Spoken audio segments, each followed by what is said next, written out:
तो बहराइच हिंसा के दो जो मुख्य आरोपी थे, कल के दिन एनकाउंटर में वो घायल हो गए। उसके बाद पुलिस की टीम ने उन्हें गिरफ्तार कर लिया। गिरफ्तारी के बाद लगातार उनसे पूछताछ की जा रही है, लेकिन इस बड़ी कवरेज को लेकर रिपब्लिक भारत लगातार ग्राउंड पर रहा और जहां पर यह हिंसा हुई, जहां पर एनकाउंटर किया गया, वहां पर भी रिपब्लिक भारत की टीम पहुंची है। रिपोर्ट आपको दिखाते हैं वहां की। रिपब्लिक भारत इस वक्त बहराइच के नानपारा में उसी क्षेत्र में पहुंचा हुआ है जिस जगह पर कल रिपब्लिक भारत ने आपको एक एक तस्वीर भी दिखाई थी, और ये वही इनकाउंटर स्पॉट है जहां पर सरफराज और तालिम के बीच पुलिस के साथ मुठभेड़ हुई थी।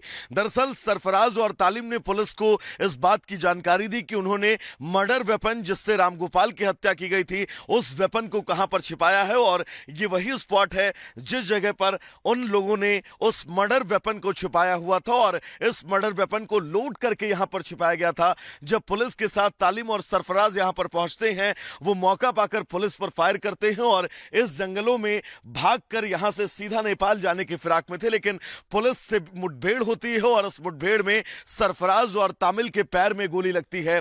जिसके बाद हमने आपको एक एक तस्वीर भी दिखाई दी कि कैसे यहां से तामिल और सरफराज को सबसे पहले नानपारा के सीएससी ले जाया जाता है और वहां से बहराइच जिला अस्पताल रेफर कर दिया जाता है। ये वही स्पॉट है जिस जगह की तस्वीर भी हमने आपको दिखाई थी कि कैसे सरफराज और तालिम जो है वो पुलिस के सामने गिड़गिड़ा रहे थे, अपने गुनाहों की माफी जो है वो पुलिस से मांगते हुए नजर आ रहे थे। ये जगह सुरक्षित क्यों है? दरअसल इस जगह से नेपाल की सीमा जो है वो बहुत नजदीक है और यही वजह है कि तामिल और सरफराज ने रामगोपाल के हत्याकांड में जिस वेपन का इस्तेमाल किया था, उस वेपन को यहीं पर लोड करके छिपाया हुआ था कि जब वो पुलिस के साथ यहां पर पहुंचेंगे, पुलिस पर फायर करके वो इन जंगलों के रास्ते ही यहां से सीधा नेपाल निकल जाएंगे। इस पूरी कोशिश में ये दोनों हत्यारोपी थे, लेकिन पुलिस ने तत्परता दिखाते हुए इन दोनों लोगों को पहले गोली मारी और पैर में गोली लगी। घायल अवस्था में इन लोगों को अस्पताल ले जाया गया, जहां पर अभी भी सरफराज और तामिल का इलाज चल रहा है।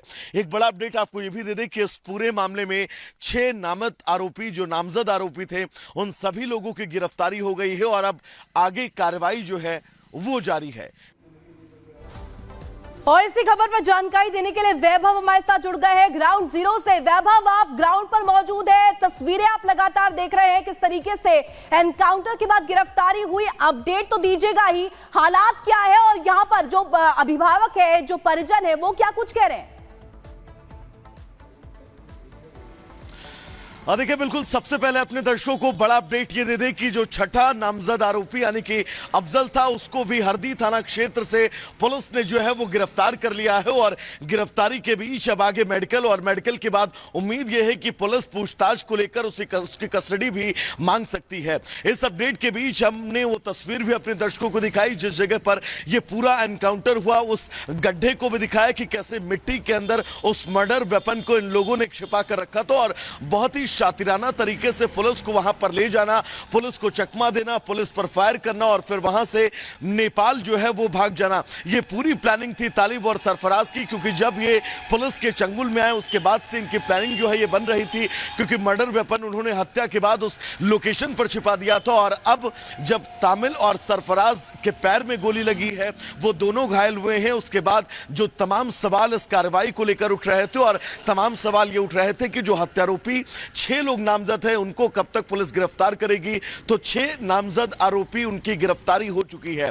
कल 5 लोगों को कल तक गिरफ्तार किया गया था, आज अफजल नाम के छठे आरोपी को भी पुलिस ने गिरफ्तार कर लिया है। एक अपडेट और भी हम आपको देंगे। चलिए वैभव, बने रहिएगा, अपडेट आपसे लेते रहेंगे। लेकिन इसी बीच एक बड़ी खबर है, इसी घटना से जुड़ी है, बहराइच हिंसा को लेकर बहुत बड़ी अपडेट आपको हम दे रहे हैं। बहुत बड़ी अपडेट बहराइच हिंसा को लेकर, आरोपियों के घरों पर बुलडोजर अब चलाने की तैयारी है।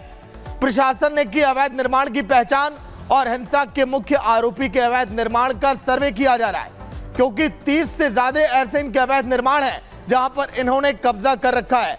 प्रशासन ने अवैध निर्माण की पहचान की, राजस्व और लोक निर्माण विभाग की टीम लगातार जांच पड़ताल में जुटी है। तो ये तस्वीरें आरोपियों के एनकाउंटर के दौरान की तस्वीर, और जो अवैध निर्माण है उसको चिन्हित किया जा रहा है, पहचान की जा रही है और वहां पर बुलडोजर अब चलेगा।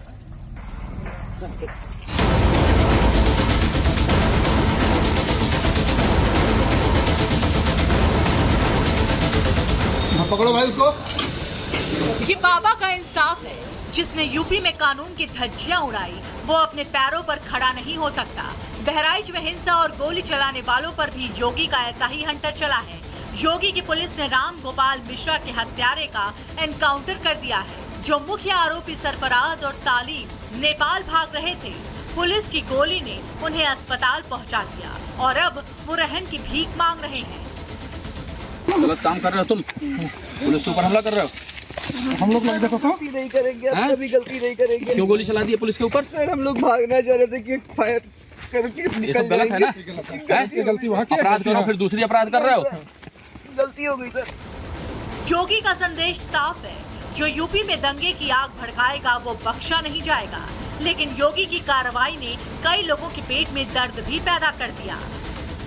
जीरो टॉलरेंस का नारा देने वाले, उन्हें खुद अपने आप पर सोचना चाहिए।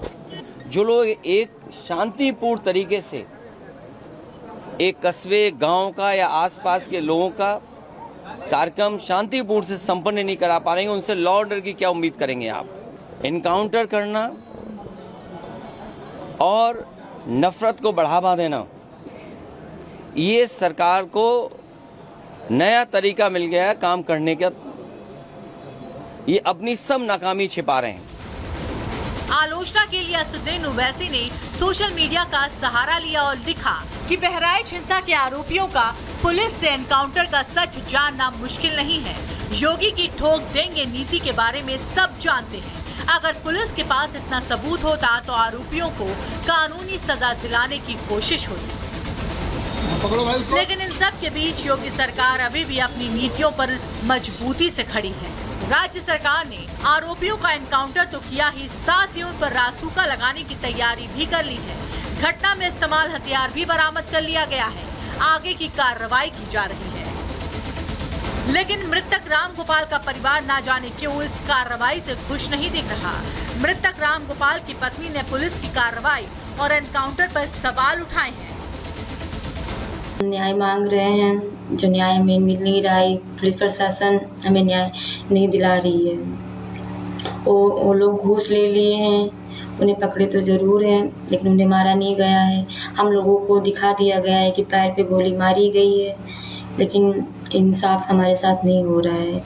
फिलहाल बहराइच में आज सुरक्षा और बढ़ा दी गई है। पुलिस इलाके में फ्लैग मार्च कर रही है, यानी किसी भी हाल में माहौल खराब ना हो, इसे लेकर पुलिस पूरी तरह मुस्तैद है। Bureau report, Republic Bharat.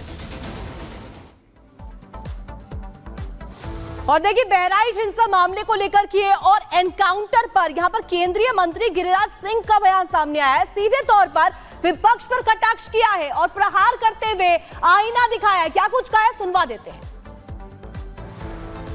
Bahraich पे तेजस्वी यादव की जुबान नहीं खुलेगी।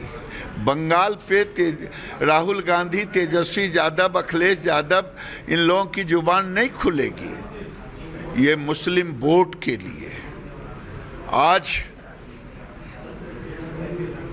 जब बहराइच की घटना हुई, एक शब्द नहीं अखिलेश यादव के जुबान से खुला, केवल मुस्लिम वोट के लिए।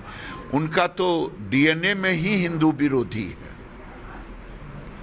क्योंकि माननीय स्वर्गीय उनके पिता मुख्यमंत्री मुलायम सिंह यादव जी ने कार सेवकों को गोली से भूंजा था और कहा था जरूरत पड़ेगा तो और भूंजूंगा। तो इसलिए उनके डीएनए में हिंदू विरोधी है। कौन सा फेल्यूर? वैसे अपराधी को तो ऐसी ही सजा मिलनी चाहिए। अखिलेश यादव भले उनको माला पहनावे। राजनीति, कला, संस्कृति का संगम, किसमें कितना है दम। राष्ट्र सर्वोपरि सम्मेलन 18 अक्टूबर सिर्फ रिपब्लिक भारत पर।